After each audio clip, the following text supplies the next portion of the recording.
So in the previous class, we are discussing about the unit impulse function, and it was told that this unit impulse function has no values at for t not equals to 0, and at t equals to 0 it is infinitely long.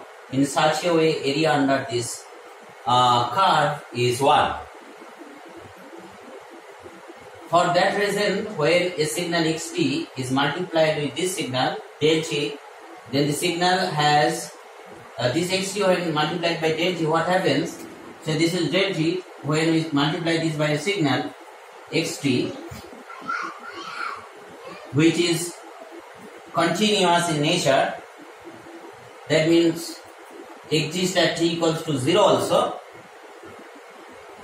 Then what it happens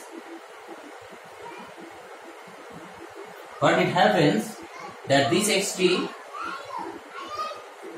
for t not equals to 0 becomes 0, the multiplication of xt and del t.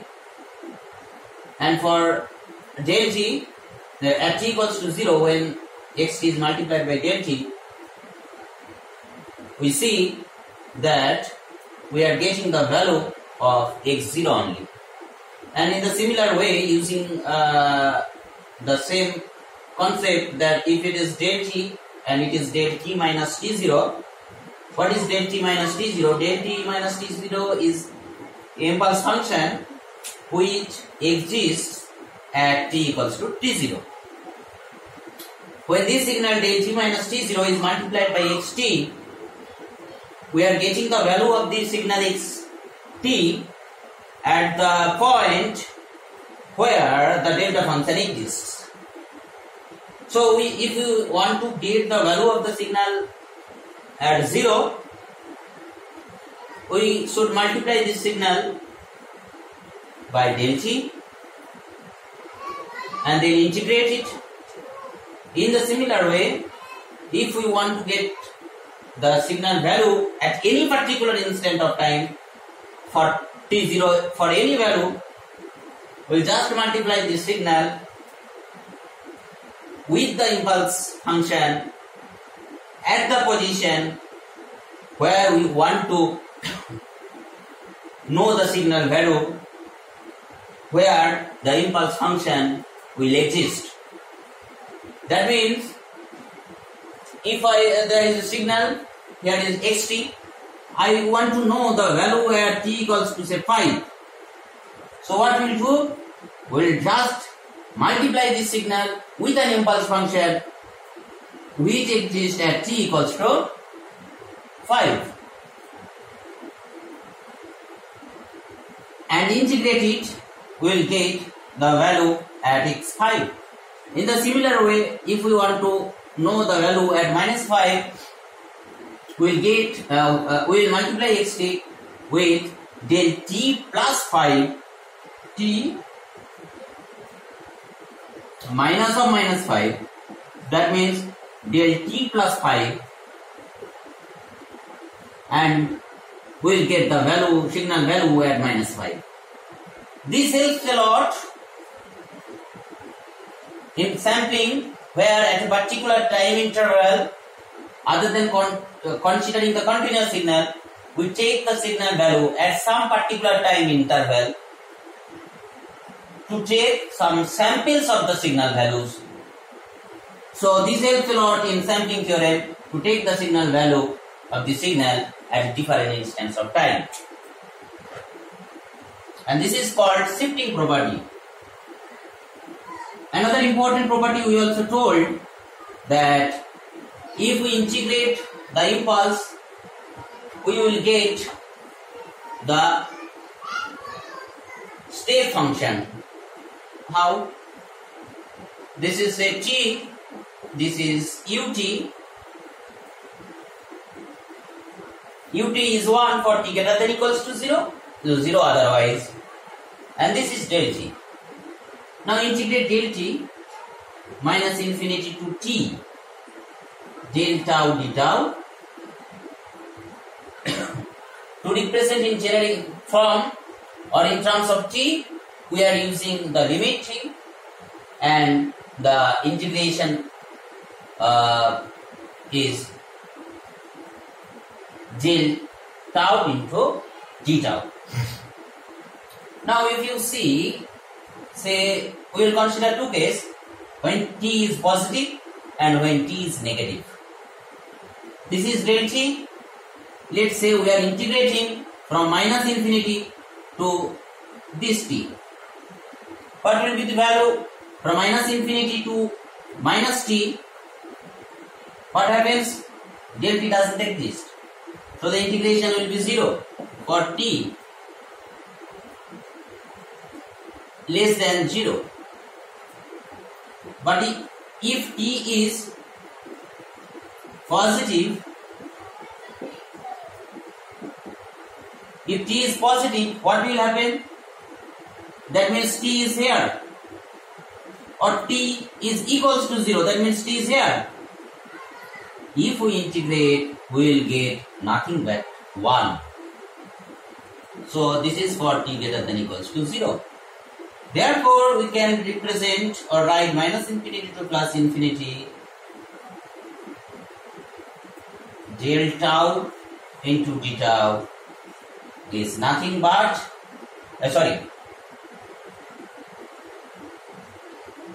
minus infinity to t del tau d tau is nothing but u of t. That means for t equals to or greater than 0, its value is 1. For t less than 0, its value is 0, which is similar to unit step. Therefore, we can conclude by integrating the impulse, we will get the step. And in the similar way, by taking the derivative of the unit step, we will get del tau.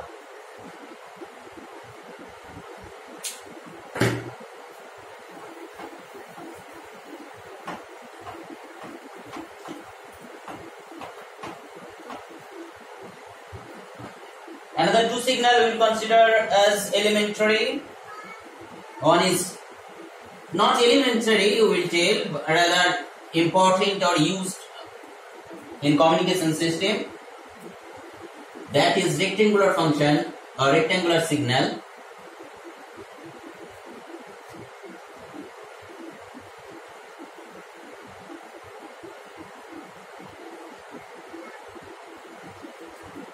This is t. This is represented as rect of t. Rect of t.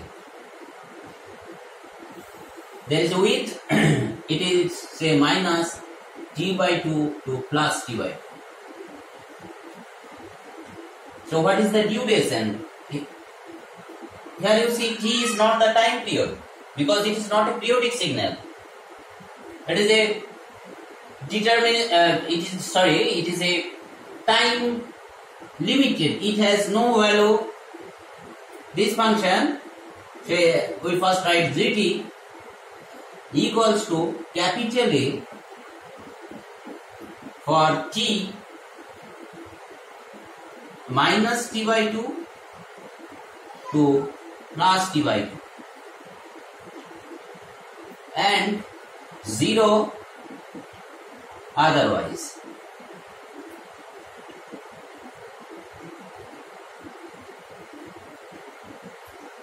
Other than telling time limited, I think whether the time limited word is appropriate for this area or not, it is difficult to say. But what we can tell that the signal or the function has only value at or from minus t by 2 to plus t by 2 where its value is capital A, and it has no value other than this time duration. Please notice here capital T is the duration, not the time period. It is not a periodic signal. So it is written in that way. If a rectangular pulse has amplitude capital A in the duration capital T, then we write it as rect small t divided by the duration that is capital T. This is the standard notion that rect small t by capital T. We can write here now capital A rect small t by capital T is capital A for this, 0 otherwise. This is A rect small t by capital T.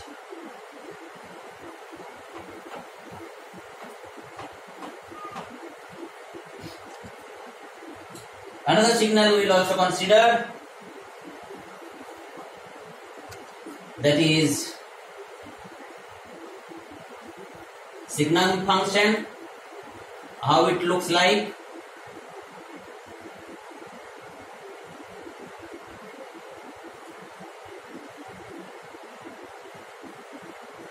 This is say x, this is say sin x, sinc of x. Sinc of x. Sinc function, very important function. You see, this is a how it is written. There are two notions of using. One convention is, okay, you write sinc x is equals to sin x by x, or sometimes it is written as sin pi x by pi x. Both are correct, no problem. Now, if we discuss in this time with this notion that the notion sinc x denotes sin x by x, then we see it has two parts. One is sinusoidal part, pure sinusoid, and another is another is x at the denominator, which tries to dampen or reduce the sinusoidal motion. Therefore, the signal amplitude as x increases, the signal value decreases. How? Monotonically. Therefore, it is called monotonically decreasing function. It has two parts. One is sinusoidal part and another is x. And the resultant is that a sinusoidal signal is dampened, or in other words, has the frequency of oscillation, not frequency of oscillation, rather the amplitude, higher amplitude has been decreased due to the effect of this 1 by x part, which monotonically forces the signal sinusoidal response to dampen.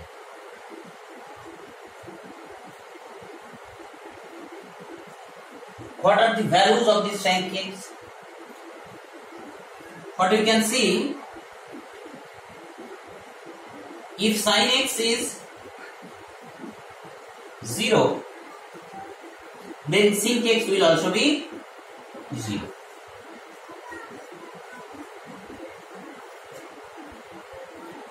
When sin x is 0, x equals to plus minus n pi. Okay. And here n is from 0, 1 to any natural number.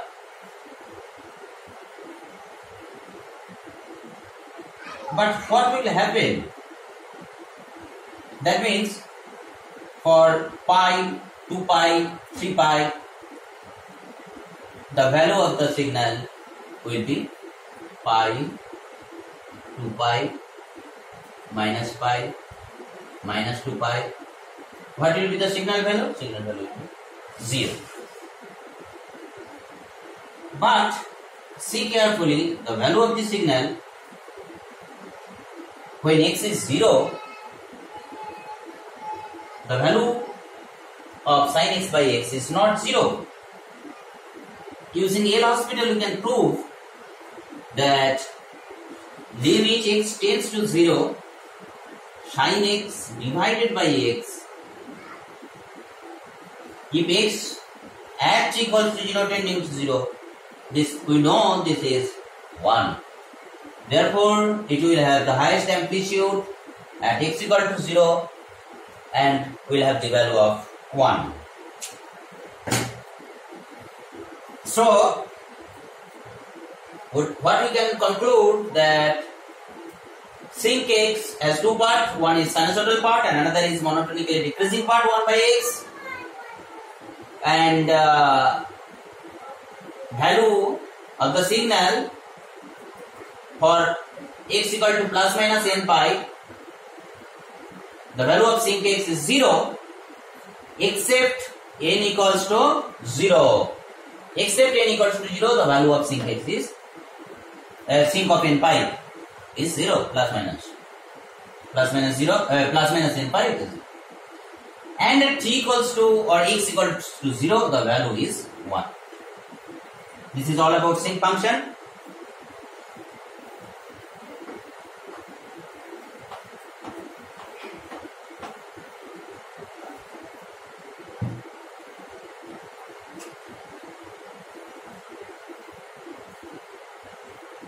This is a plus 1, this is minus 1, this is t, this is signal.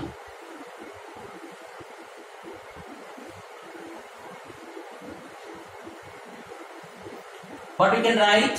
This is a typical signum t. Signum t we can write as 1 when t greater than 0 and minus 1 for t less than 0. This is the notion of or representation of signum function. Okay.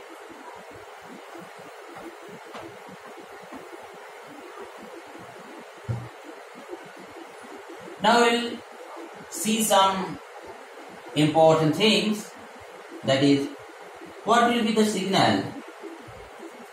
What we studied that this is e to the power minus it.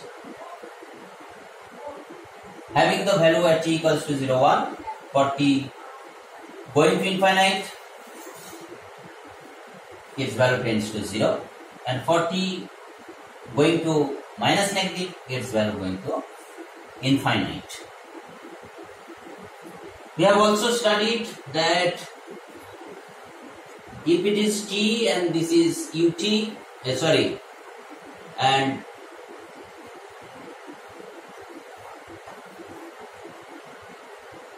we have also studied that this is ut. That is, ut is 1 for t greater than equals to 0. 0 otherwise. Therefore, if we multiply e to the power minus at and ut, what will happen? For t positive, the value of the signal, multiplied signal, will be as it is. Because this part is simply multiplied by 1. And for t less than 0, ut is 0, therefore this part will vanish. So, this is nothing but e to the power minus at into ut. That means, in that way, the e to the power minus at signal, which was an infinite going signal, can be restricted by multiplying this using a unit step. In the similar way, e to the power at, if we multiply this by minus ut, we will get only the negative part. I think student can do it very easily. So this is e to the power minus at into ut, and this is nothing but e to the power at into u minus t.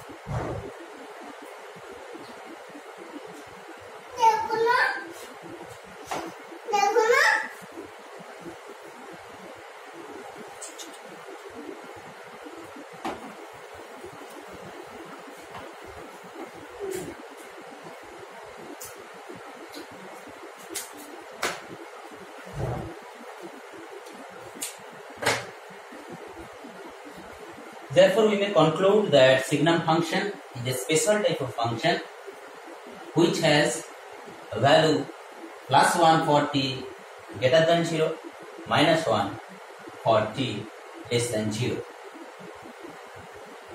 Now we will briefly see some of the basic operation on signals. The basic two. One is shifting and another is inversion. All the things has been discussed in class in the third semester. Till I am telling to recap, this is the t, this is ut. Let me draw in a shorter area so that this is a ut, this is t, this is ut. This inversion is also, actually technically this is called as folding. Okay, folding. So this is unit step ut, a signal is given. It is not only for unit step. We are using it to understand easily. So a signal is given for t equals to 0, t greater than equals to 0, it has value 1, and for t less than 0 it has no value. Now if we fold the signal, how it looks?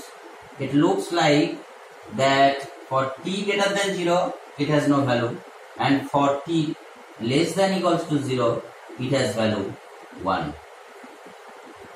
So what we will write? It is u minus t. So you see, compare this, u of -5, if t is -5, what is that? U of -5, that means u5. This is folding. A signal is just, we have taken the mirror image around the y-axis. Another thing we are going to consider is shifting. Now this is ut. So what will be? This is t, this is nothing but ut minus t0, and this is nothing but, this is a t, this is ut plus t0. This is minus t0 and this is t0. ut minus t0, that means it will start